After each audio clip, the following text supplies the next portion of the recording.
स्वागत है आपका मेरे YouTube चैनल पे।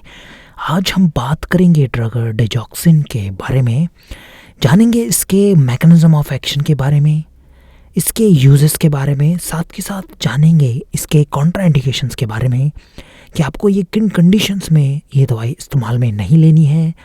साथ के साथ जानेंगे इसके साइड इफ़ेक्ट्स के बारे में और इसकी डोज के बारे में। तो इसलिए इस वीडियो को आप बिल्कुल आखिरी तक देखना, और आपने मेरे चैनल को सब्सक्राइब नहीं किया है तो प्लीज़ अभी सब्सक्राइब करें और इस वीडियो को ज़रूर लाइक करें।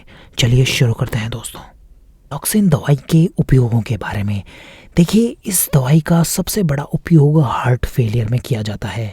जब भी हार्ट की कंडीशन काफ़ी ख़राब हो जाती है, जब वो पंप अच्छे से नहीं कर पाता है, तो उस कंडीशन में इस दवाई का उपयोग किया जाता है। साथ के साथ एट्रियल फिब्रिलेशन में देखिए दोस्तों, जब भी हार्ट अच्छे से पंप नहीं कर पाता है तो हार्ट में जो कॉन्ट्रैक्शन है वो छोटे होने लग जाते हैं और बहुत ज़्यादा होने लग जाते हैं।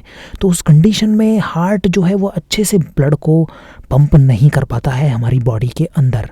तो इस कंडीशन में भी इस दवाई का उपयोग किया जाता है डिगॉक्सिन का। दोस्तों, अगर हम बात करें इसकी क्लास की तो ये डिजिटैलिस ग्लाइकोसाइड्स दवाइयाँ होती हैं।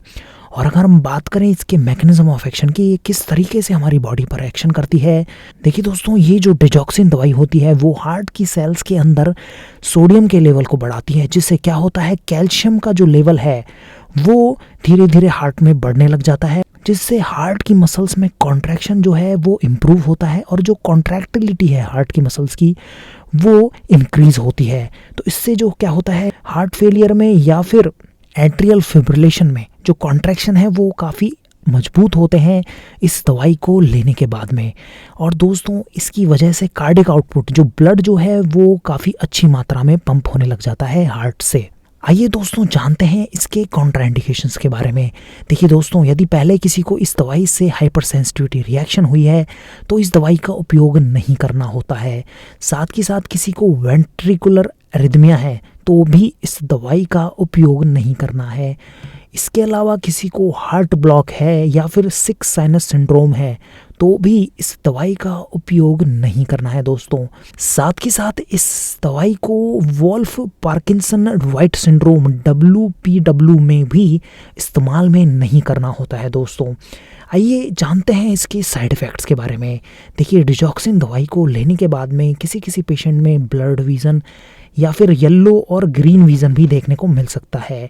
इसके अलावा किसी किसी पेशेंट में अरिथमिया या फिर हार्ट रेट जो है वो कम हो सकती है, और इसके अलावा हार्ट ब्लॉक भी किसी किसी पेशेंट में देखने को मिल सकता है। इसके अलावा नॉज़िया, वॉमिटिंग, डायरिया भी किसी किसी पेशेंट में देखने को मिल सकता है। इस दवाई के साइड इफ़ेक्ट्स जो होते हैं वो काफ़ी सीरियस होते हैं, तो इसलिए इस दवाई का उपयोग डॉक्टर की सलाह से ही करें। आइए दोस्तों जानते हैं इसकी डोज के बारे में। देखिए, IV इसकी जो डोज़ है वो अडल्ट्स में 0.5 से 1 mg दी जाती है, और बाद में इसकी जो डोज़ है वो 6 से 8 घंटे बाद में बढ़ा भी सकते हैं। दोस्तों, साथ के साथ ओरली भी इस दवाई का उपयोग किया जाता है 0.75 से लेके 1.5 mg तक।